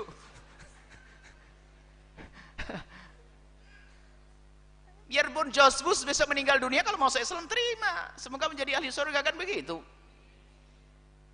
Enggak, jadi begitulah, itu bagiannya. Tinggal kita sebagai seorang yang muslim dari kecil, hendaknya kita jaga Islam kita dan iman kita. Dan al-insan makhluk khata' wa insan, kita ini tempatnya bersalah. Tidak ada yang terbebas dari dosa dari kita semua, dari bangsa manusia, kecuali nabi dan hamba yang dipilih oleh Allah.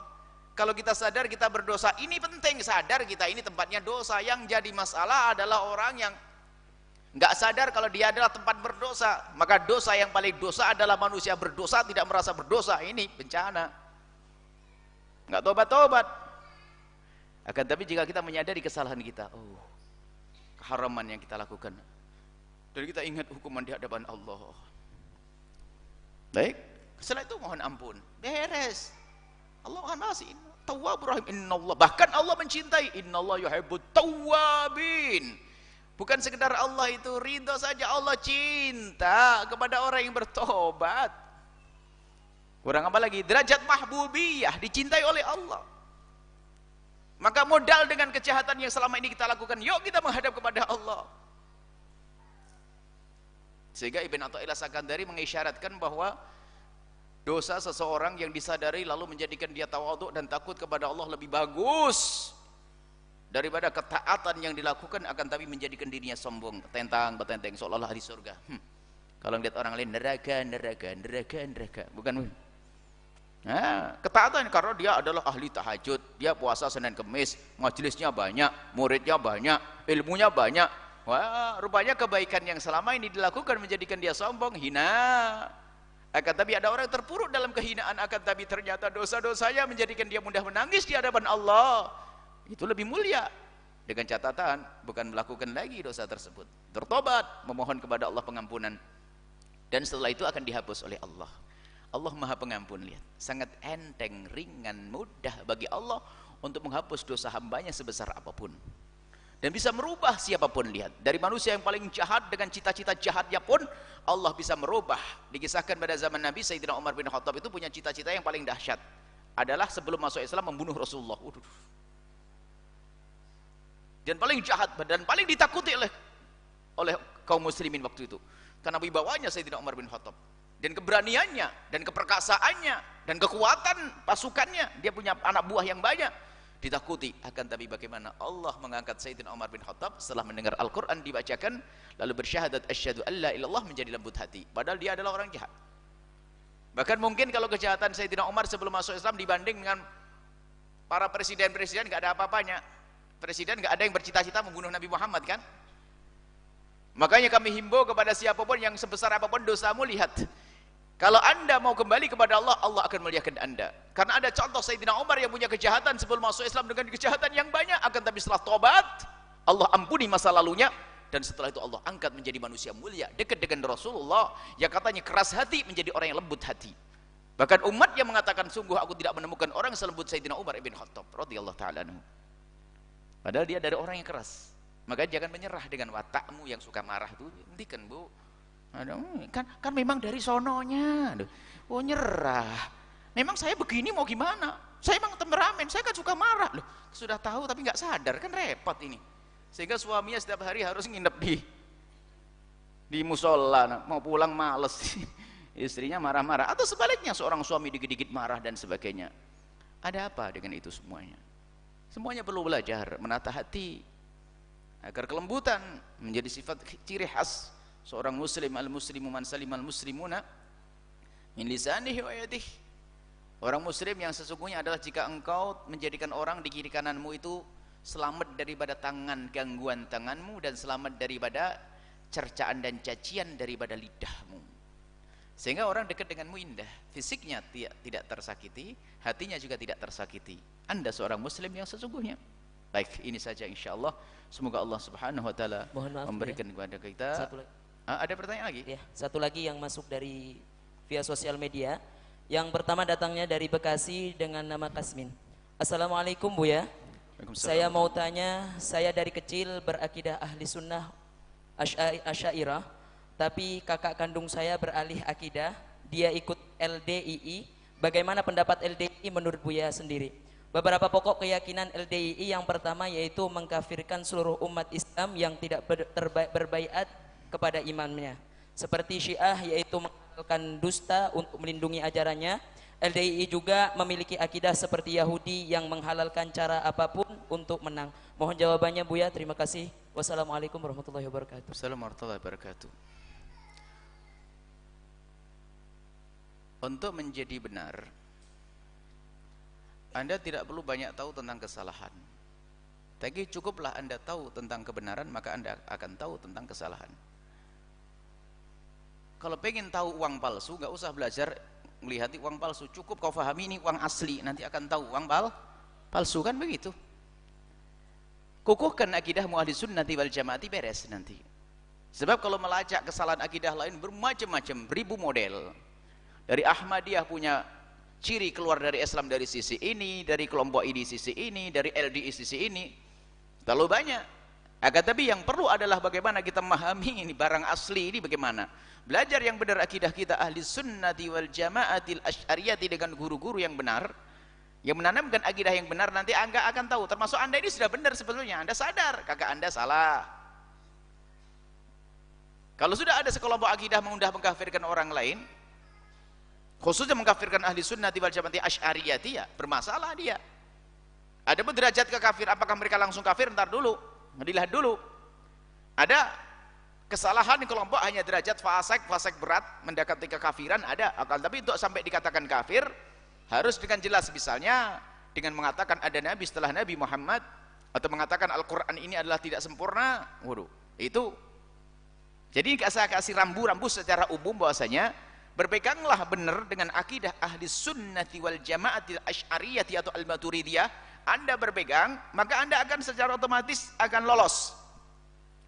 Anda tidak akan noleh selagi Anda tahu, misalnya kenal seseorang, ya Anda akan ragu dengan kemiripan, nggak penting.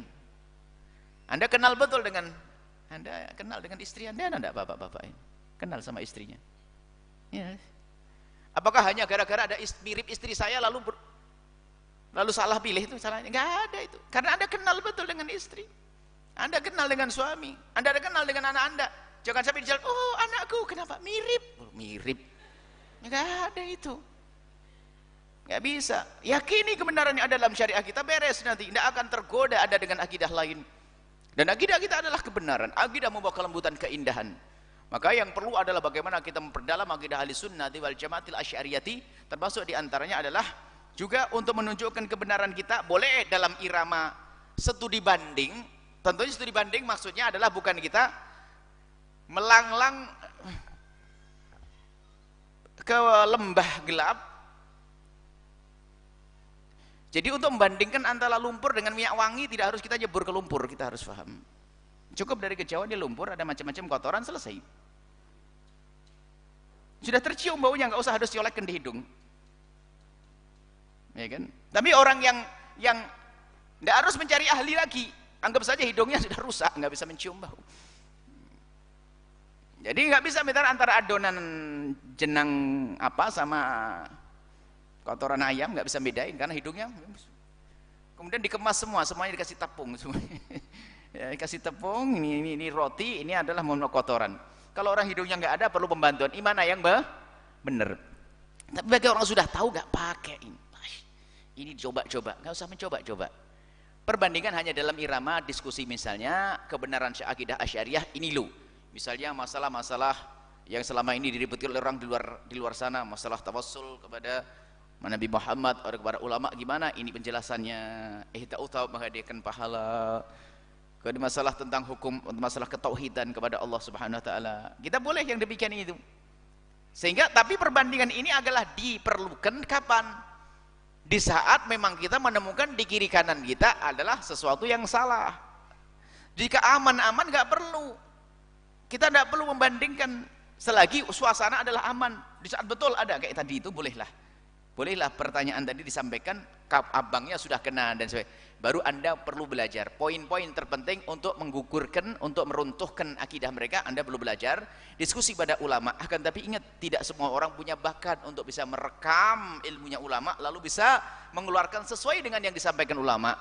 Bisa saja nerimanya salah, menyampaikannya juga salah, double kesalahan 2 kali. Akan tapi kalau memang Anda tidak mampu, Anda datang bawa abang Anda kepada orang yang mengerti tentang akidah Asy'ariyah, ya bisa menjelaskan. Atau Anda datang ke tempat ini misalnya, kami akan diskusi manis baik dengan orang tersebut dengan baik-baik, dan yakinkan bahwasanya orang yang Anda percaya atau guru Anda itu adalah orang yang lembut. Sebab orang akidahnya benar yang suka marahan juga ada kok, nggak bisa diskusi kok, mainnya hantam misalnya, nggak menarik. Jadi kebenaran pun harus dibungkus dengan akhlak yang mulia. Baik, itu saja. Jadi alhamdulillah Anda bersyukur bahwasanya Anda masih berada dalam akidah yang benar, akidah sunnati wal jamaah asy'ariyati. Ada pun ada kelompok-kelompok akidah banyak sekali. Dia ada. Biasanya saya memberi rambu-rambu. Kalau sudah mencaci sahabat Nabi, awas hati-hati. Mencaci Siti Aisyah, mencaci atau mencaci ahli bait Nabi, tidak benci dengan tidak cinta kepada ahli bait Nabi Muhammad. Atau mungkin mulai tidak senang dengan sesuatu yang ada hubungannya dengan Nabi. Hati-hati, ini tanda kelompok-kelompok yang tidak baik. Sampai tidak senang dengan cara berpakaian Nabi, cara berdandannya Nabi, sampai tidak senang dengan bahasanya Nabi, sampai tidak senang dengan kearaban Nabi. Itu juga musibah, problem itu. Itu menjurus kepada kesesatan. Jangan dihina Nabi dengan jangan menghina Arab. Kalau menghina orang Arab yang fasik, oh bukan menghina. Kalau kita menyalahkan orang Arab yang fasik yang melakukan zina, iya, tapi jangan bilang dasar Arab. Wah, hati-hati, Nabi Muhammad Arab loh ya. Ini di situ permasalahan. Baik, jadi Anda bawa saja saudara Anda semacam itu, duduk dengan orang yang mengerti tentang diskusi tentang yang semacam itu, seperti LDI dan yang lainnya. Dan juga ciri utama dan pertama yang harus kita ketahui jika akidah itu tidak benar adalah mudah mengkafirkan orang lain, tidak bisa menerima orang lain. Dan yang dikafirkan bisa saja dirimu sendiri, satu. Meningkat lagi, yang dikafirkan adalah guru-gurumu. Wah, habis lagi. Ulama semuanya salah, Imam Syafi'i enggak benar semuanya. Meningkat lagi, yang dikafirkan adalah sahabat Nabi. Makanya kalau ada kelompok mengkafirkan sahabat Nabi, sudah akhirlah kisah. Jangan mau dekat-dekat dengan dia. Menang Abu Bakar kok dikafirkan, ini bagaimana kisahnya? Sampai Nabi derajatnya mengatakan, Nabi Muhammad itu sama seperti saya, sama manusia biasa. Wah, hebat, ente mau ngaku Nabi ini. Enggak perlu maulidan, enggak perlu macam-macam Nabi, enggak perlu diagung-agungkan Nabi Muhammad. Bahaya nih orang. Dan memang kadang-kadang pasti Nabi Muhammad sudah agung, enggak perlu diagungkan. Itu kalimat benar, tapi saya perlu mengagungkan Nabi. Nabi Muhammad pun kalau kita dicaci oleh manusia sejagat, ketahuilah Nabi Muhammad tetap mulia. Tidak akan berkurang sedikit pun kemuliaan Nabi. Kalau seandainya manusia sejagat mencaci Nabi, Nabi tetap mulia. Akan tapi kita membaca salawat untuk Nabi bukan kebutuhan Nabi, tapi kebutuhan kita. Kita menyanjung Nabi bukan kebutuhan Nabi, karena Nabi yang menyanjung adalah zat yang paling agung. Wa innaka la'ala khuluqin adzim. Ini menyanjung Allah. Apa arti sanjungan kita di samping dibanding dengan sanjungan Allah? Ini contoh. Masih banyak lagi. Baik, yang jelas Anda berpeganlah kepada akidah Ahlussunnati wal Jamaati Asy'ariyati. Ditambah mereka ada as-sufiyati. Akan tapi bukan berarti serta-merta kita menyatakan yang berbeda dengan kita kafir, bukan bagian. Kalau mengatakan salah, iya. Dialog para ulama dulu dengan kaum Mu'tazilah mengatakan mereka fasik, salah, iya. Tapi itu derajat mengatakan kafir, Imam Ghazali berhati-hati. Kalau kekafiran harus dengan hujjah yang jelas. Baik, ini saja insyaallah. Semoga Allah menjaga iman dan akidah kita semuanya. Wallahu a'lam bishawab. Satu, yang kedua apa tadi? Cukup? Baik, insyaallah. Kemudian sekaligus kami ingin mengajak kepada semuanya untuk semakin dekat dengan Nabi SAW. Selama ini kita sudah berusaha untuk dekat dengan Nabi dengan menghadiri majlis luar biasa, dan Allah memberikan keistiqomahan. Akan tapi kita juga ingin lebih lagi dengan cara yang tidak berat. Kami ingin mengajak kepada semuanya. Alhamdulillah selama ini pondok pesantren berjalan dengan baik. Mungkin ada di antara yang hadir, mungkin ada atau mungkin tidak ada. Di antara yang hadir mungkin tidak pernah berpartisipasi membantu pondok misalnya. Tapi sudah sangat disyukuri kalau Anda mengikuti majelis taklim. Karena tujuan Anda ke sini bukan diminta duit untuk membangun pondok kok. Bukan tujuan Anda datang ke sini adalah untuk membiayai dakwah ini. Tapi pertama-tama Anda datang adalah bagaimana Anda benar. Dan kenyataannya biarpun misalnya ada yang tidak membayar pun juga berjalan pondok pesantren. Karena Allah itu sudah berjanji. Ada orang yang dipilih oleh Allah. Ternyata kalau orang yang dipilih oleh Allah itu tidak mau menghargai pilihan Allah, maka Allah akan Allah ganti dengan kaum yang Allah mencintai mereka dan mereka mencintai Allah untuk berjuang. Makanya kalau Allah memilih kita, jika tidak kita hormati pilihan Allah, kita hargai pilihan Allah, nanti yang dipilih selain kita. Alhamdulillah pondok berjalan, pembangunan selama ini juga berjalan, lihat. Dan Anda lihat ini semuanya. Cuman kami ingin mengajak semuanya dengan sesuatu yang sangat ringan dan indah untuk bergabung secara aktif. Aktif. Apakah itu dengan tenaga Anda dan sebagainya. Agar semakin dekat hatinya, biar Anda merasa memiliki semua yang selama ini dikerjakan oleh para pejuang-pejuang, mulai dari media dakwah, stasiun radio, termasuk televisi yang selama ini kita persiapkan, atau pembangunan pondok pesantren, persiapan pesantren di beberapa kota. Kami ingin Anda bergabung secara aktif Dan aktif ini terserah Anda mengikat diri Anda. Termasuk di antara yang kami serukan beberapa waktu yang lalu adalah dengan istilah barang bekas dan sebagainya. Tujuan paling inti adalah bagaimana Anda semakin dekat. Anda sudah dekat dengan kemuliaan, akan tapi semakin terikat lagi. Anda merasa berjuang, memiliki panci bolong yang Anda berikan itu adalah pengikat hati Anda dengan majelis ini. Termasuk di antaranya adalah nanti di depan sana ada tim yang akan merekrut siapapun dan bebas. Anda tidak harus. Akan tapi Anda cukup niat. Anda bergabung, saya ingin menjadi pejuang aktif di Al-Bahjah ini dengan bukan sekedar jasad tenaga saya hadir di majelis, tidak. Tapi saya ingin dengan mungkin uang saya Rp1.000 per bulan misalnya. Dan tanda orang ikhlas itu apa? Tidak malu berbuat baik dengan yang sedikit. Itu ciri orang ikhlas. Tidak malu berbuat, malu cuman 1.000. Oh, berarti kalau 100.000 nanti benteng-benteng itu orang.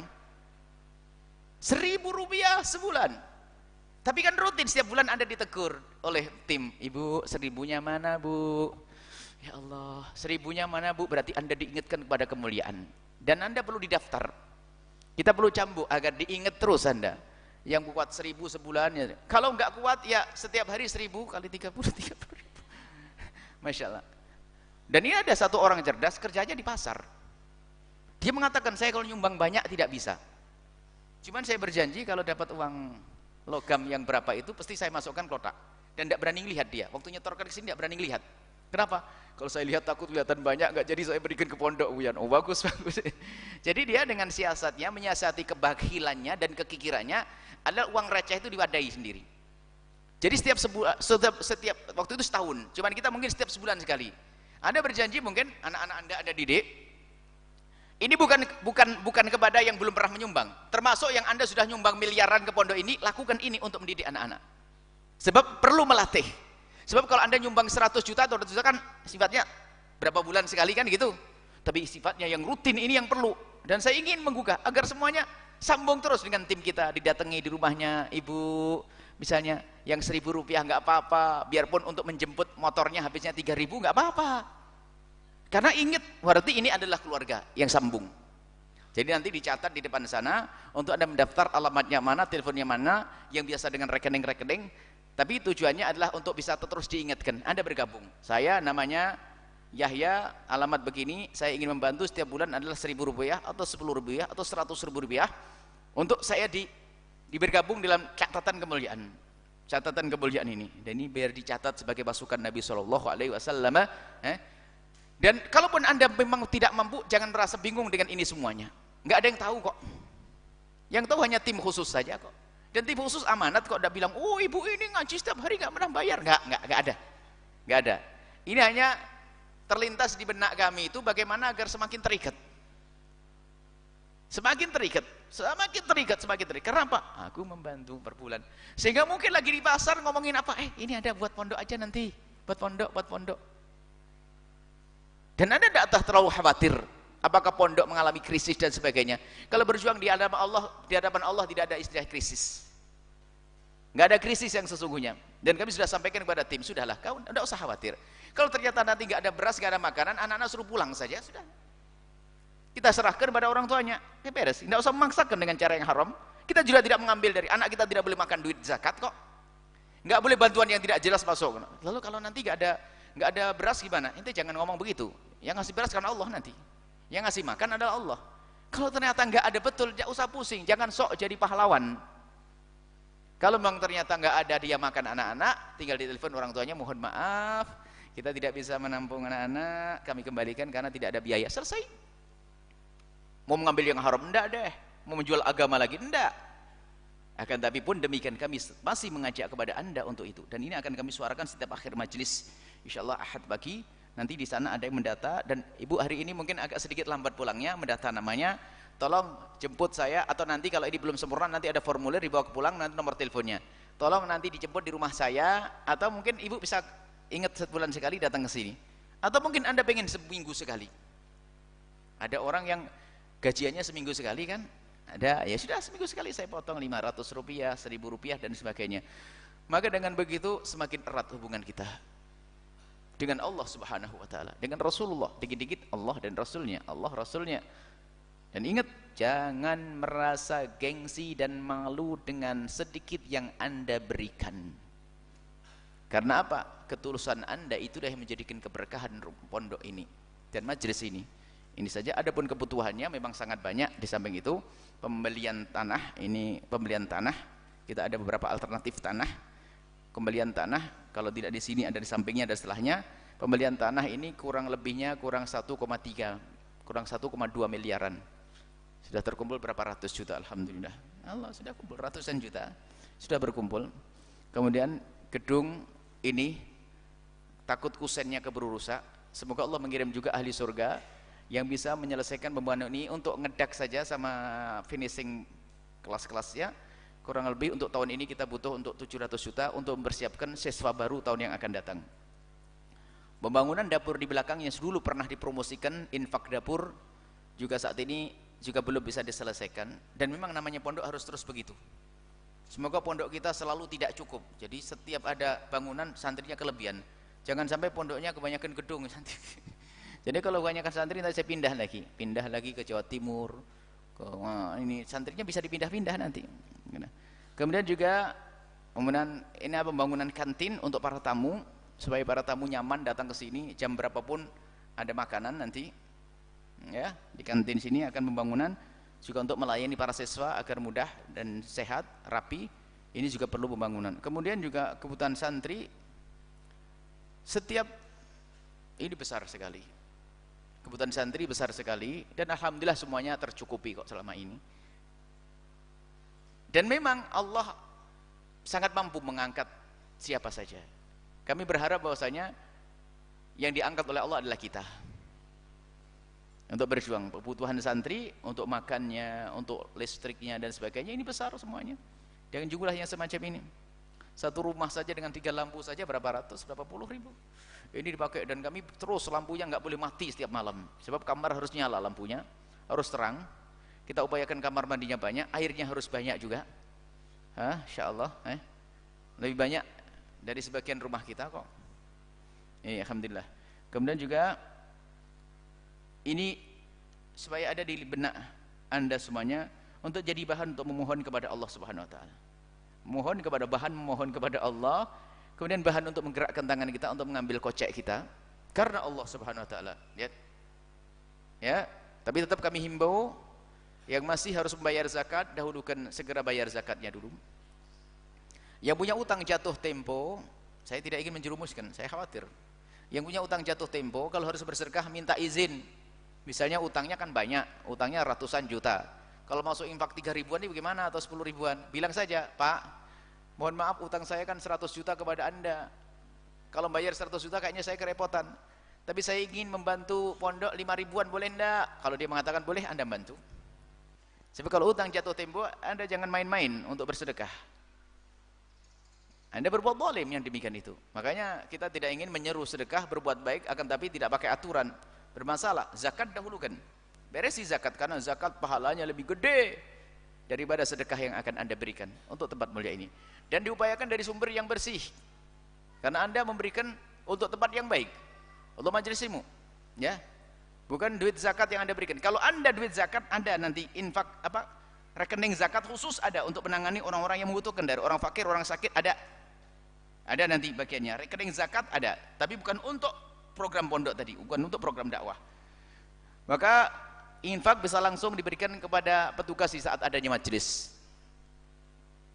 Yang Anda tidak mau didata langsung ke kotak, itu juga nyampe kepada Allah Subhanahu wa taala. Cuman data ini, yang didata ini tambahan, Bu. Yang sudah biasa rutin masukkan ke kotak lanjutkan, itu yang istimewa, nggak pakai didata. Adapun yang didata ini di luar, misalnya Anda setiap minggu memasukkan kotak infak 10.000. Baik.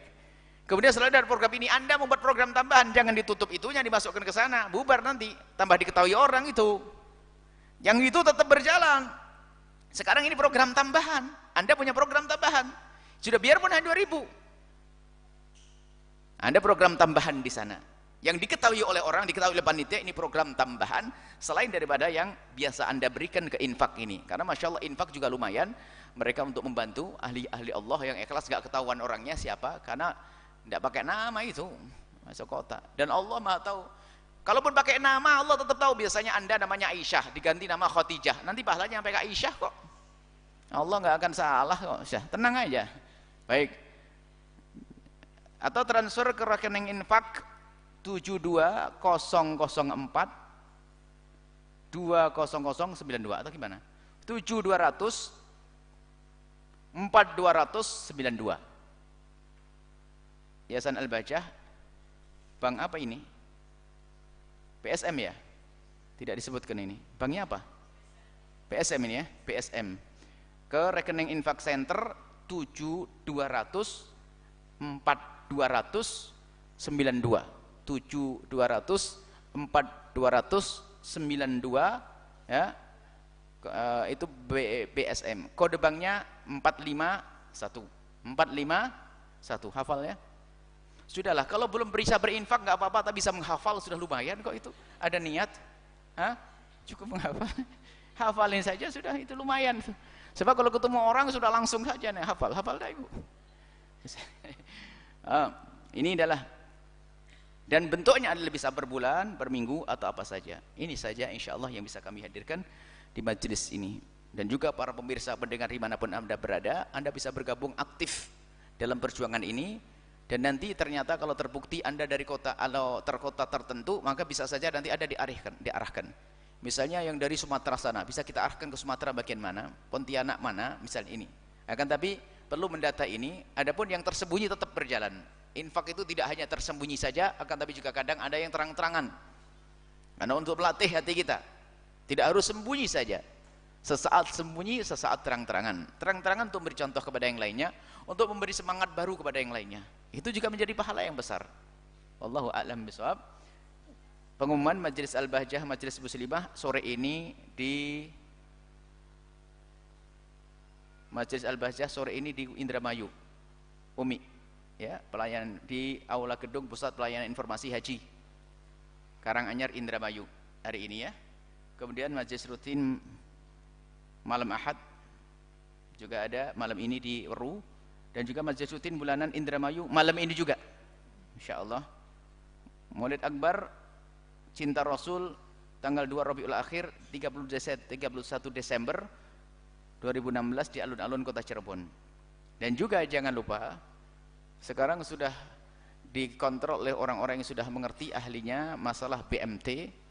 BMT adalah Baitul Mal wa Tamwil, lembaga keuangan, bank kecil-kecilan lah gitu, yang dikelola dengan syariat.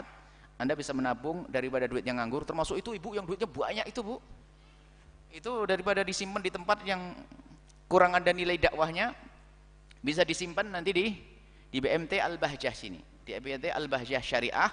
Jadi uang Anda juga akan dikelola secara syar'i, akan berkembang dan insya Allah aman.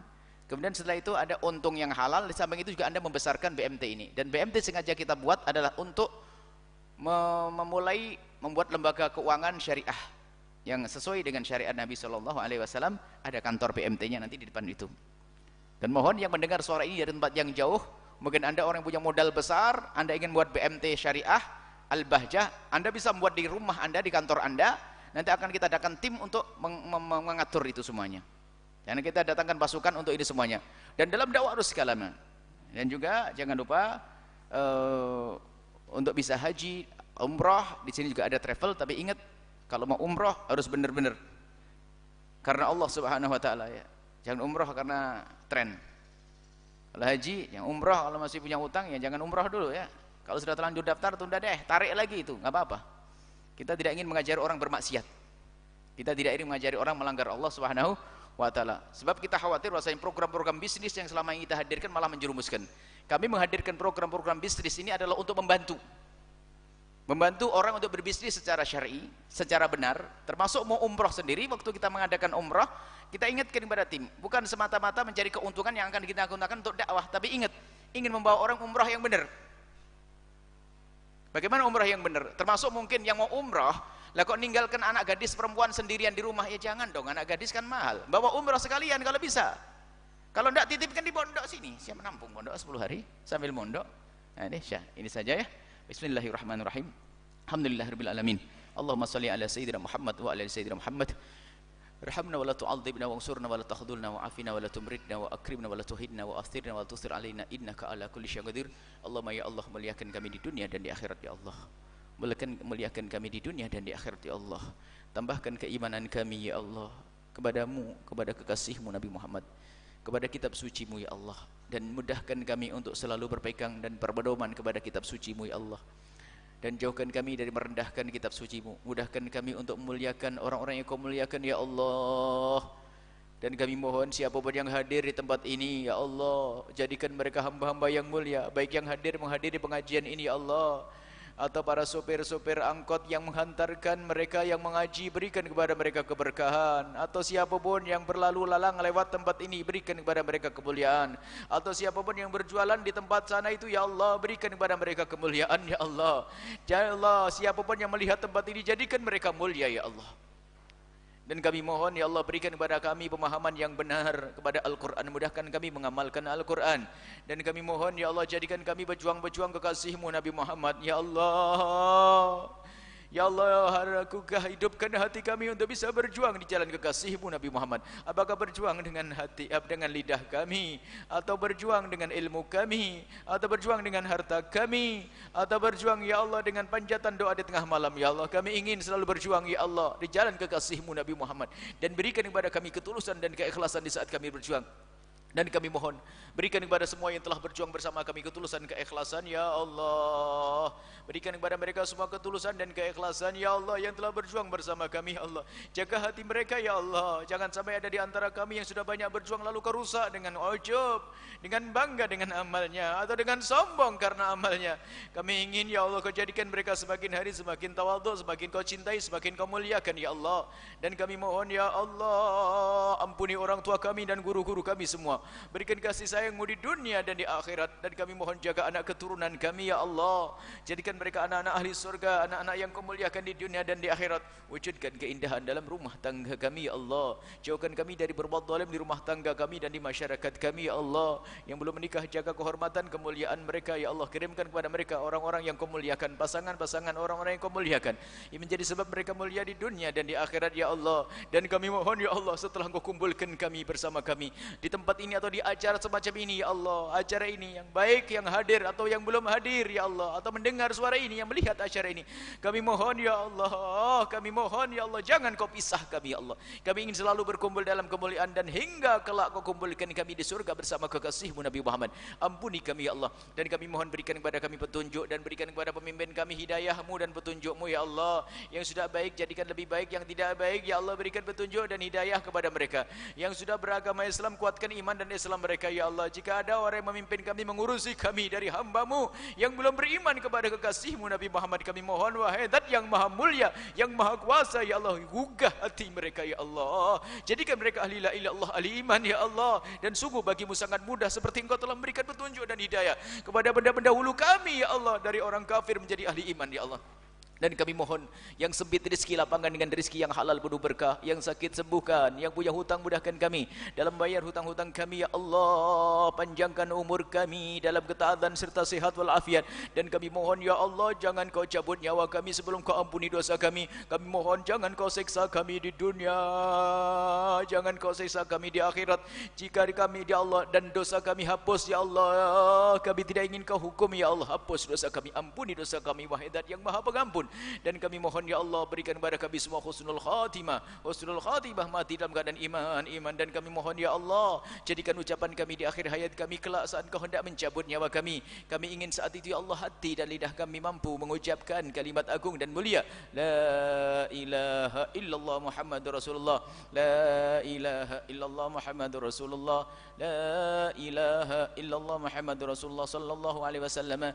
Rabbana atina fid dunya hasanah wa fil akhirati hasanah wa qina adzabannar. Wa sallallahu ala sayyidina Muhammadin wa ala alihi washabihi wasallam. Walhamdulillahi rabbil alamin. Al-Fatihah.